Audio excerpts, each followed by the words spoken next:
श्रापित बदसूरत राजकुमारी की एक रोमांचक और शिक्षाप्रद कहानी। बहुत समय पहले की बात है।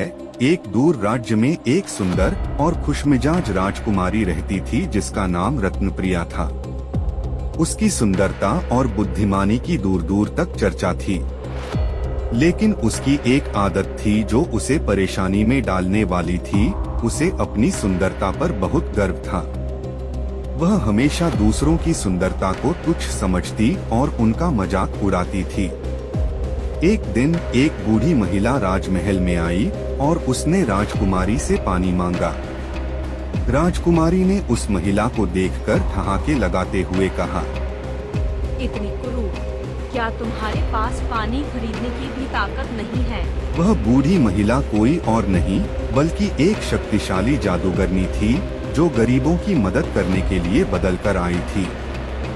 राजकुमारी का मजाक सुनकर जादूगरनी बहुत क्रोधित हुई और उसने कहा, तुम्हारे इस अभिमान ने तुम्हें अंधा बना दिया है। अब तुम उसी रूप में जियोगी जैसा तुम दूसरों को समझती हो। इतना कहते ही जादूगरनी ने राजकुमारी को श्राप दे दिया। राजकुमारी की सुंदरता एक पल में गायब हो गई और वह एक बदसूरत कुरूप स्त्री बन गई। उसका चेहरा बेजान हो गया, उसकी आंखें धुंधली हो गई और उसके बाल बेतरतीब हो गए। अब वह खुद को पहचान भी नहीं पा रही थी। राजकुमारी ने रोते हुए जादूगरनी से माफी मांगी और कहा, मुझे माफ कर दीजिए, मैं अपनी गलती मानती हूँ।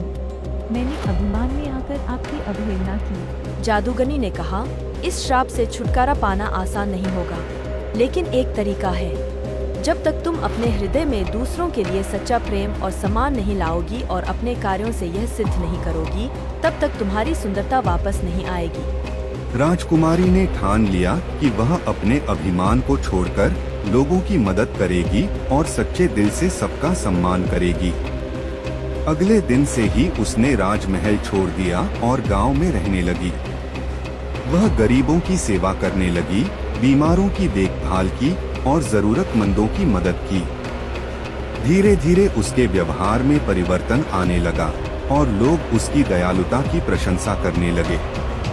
कई महीनों के बाद जब उसने पूरी तरह से अपने अभिमान को त्याग दिया और सभी से प्रेम और करुणा से पेश आने लगी, तो जादूगरनी फिर से उसके सामने प्रकट हुई। उसने कहा, तुमने सच्चे हृदय से अपनी गलती सुधारी है। अब मैं तुम्हें तुम्हारी सुंदरता वापस देती हूँ। राजकुमारी की सुंदरता फिर से लौट आई, लेकिन अब वह न केवल बाहर से सुंदर थी बल्कि अंदर से भी एक दयालु और विनम्र व्यक्ति बन गई थी।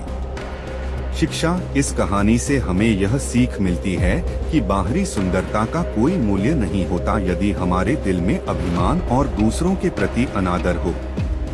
असली सुंदरता सच्चे दिल और विनम्रता में होती है। Please like, share and subscribe our channel to learn more.